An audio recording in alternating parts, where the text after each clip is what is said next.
Skorpionas. Sausis. Jums verta sąmoningai mažinti tempą darbe ir asmeniniuose reikaluose, nes per didelis spaudimas sau ar kitiems šį mėnesį gali sukelti emocinį perdegimą ir nereikalingus konfliktus. Vasaris. Santykiuose ir bendruose reikaluose naudinga aiškiai susitarti dėl atsakomybių, kad išvengtumėte nusivylimo ar jausmo, jog viską tempiate vieni. Kovas. Finansiniai ir emociniai įsipareigojimai pareikalaus daugiau atsargumo, todėl verta vengti rizikingų sprendimų, skolų ar impulsyvių susitarimų. Balandis. Darbinė kasdienybė ir sveikata taps prioritetu, tad naudinga susidėlioti aiškesnį režimą ir neignoruoti kūno siunčiamų signalų. Gegužė. Santykiai su partneriu ar artimai žmonėmis gali gilėti, jei leisite sau kalbėti atvirai, bet be kontrolės ar manipulacijos. Birželis.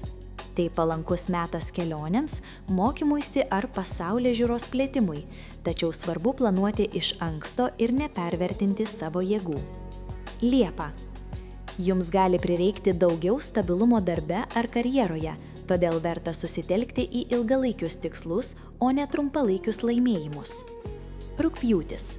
Socialiniai ryšiai ir bendri projektai gali atnešti naudos, jei aiškiai žinosite, ko norite ir nesileisite į dviprasmiškas situacijas.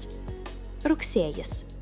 Finansai ir materialus saugumas pareikalaus daugiau dėmesio, todėl naudinga peržiūrėti biudžetą ir vengti nebūtinų išlaidų. Spalis. Vidiniai procesai ir emocinė sveikata taps svarbesni, tad verta skirti laiko poilsiui, terapijai ar sąmoningai savistabai. Lapkritis.